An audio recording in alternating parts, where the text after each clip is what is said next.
Renungan harian ini diadaptasi dari buku renungan harian Star Bina Warga GKI.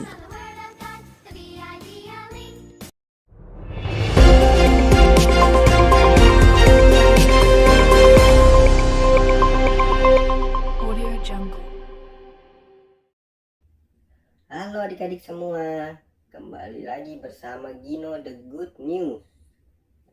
Gino sekarang mau mengajak adik-adik nih untuk mendengarkan good news lagi.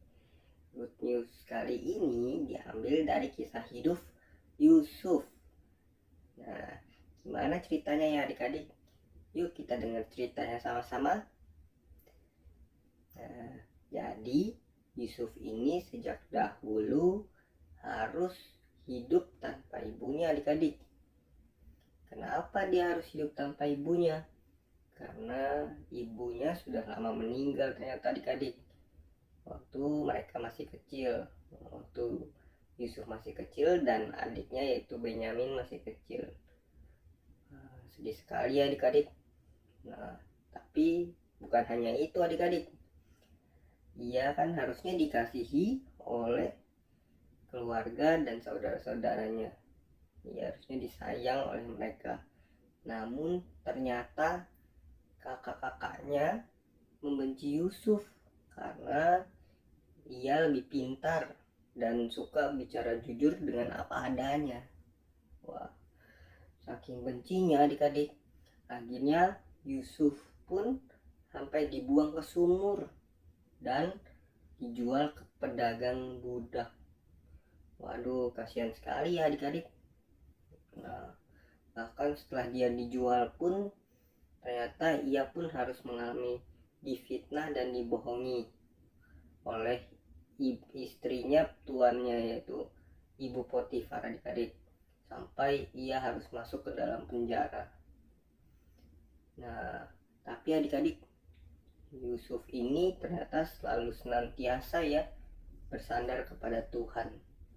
Jadi waktu ia di penjara, ia masih bisa membantu kepala penjara untuk menafsirkan mimpinya. Nah, dan tafsir mimpinya ini benar adik-adik.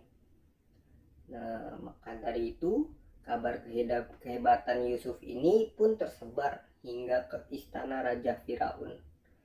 Raja Firaun waktu itu bermimpi juga, dan Yusuf pun dia panggil untuk menafsirkan mimpinya. Dan ternyata Yusuf pun berhasil adik-adik menafsirkan mimpinya dengan baik.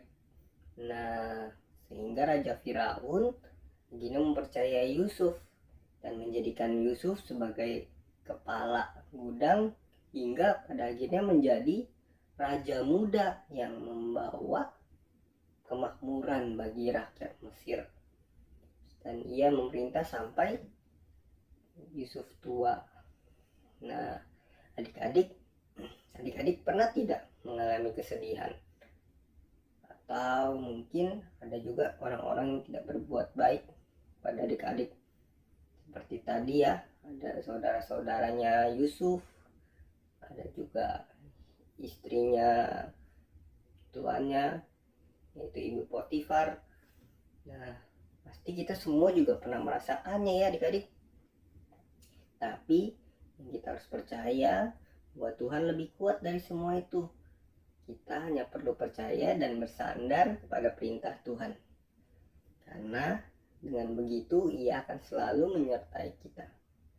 Dan ia akan memberikan yang terindah, yang terbaik pada waktunya. Nah, gitu adik-adik. Oke adik-adik, kita belajar sesuatu hari ini. Sekarang kita berdoa ya, agar Tuhan Yesus mengajarkan kami kita seperti itu. Mari kita berdoa. Ya, Tuhan Yesus, ajar kami ya Tuhan, agar kami bisa seperti Yusuf, agar kami dapat taat dan percaya kepada perintah Tuhan. Dan kami percaya ya Tuhan, Engkau akan memberikan yang terindah bagiku pada waktunya. Dalam nama Tuhan Yesus, kami berdoa dan mengucap syukur. Amin. Nah, Demikian sekilas good news hari ini adik-adik. Indo Nur pamit ya. Bye-bye. Sampai ketemu di lain waktu. Sampai jumpa. Imaginary,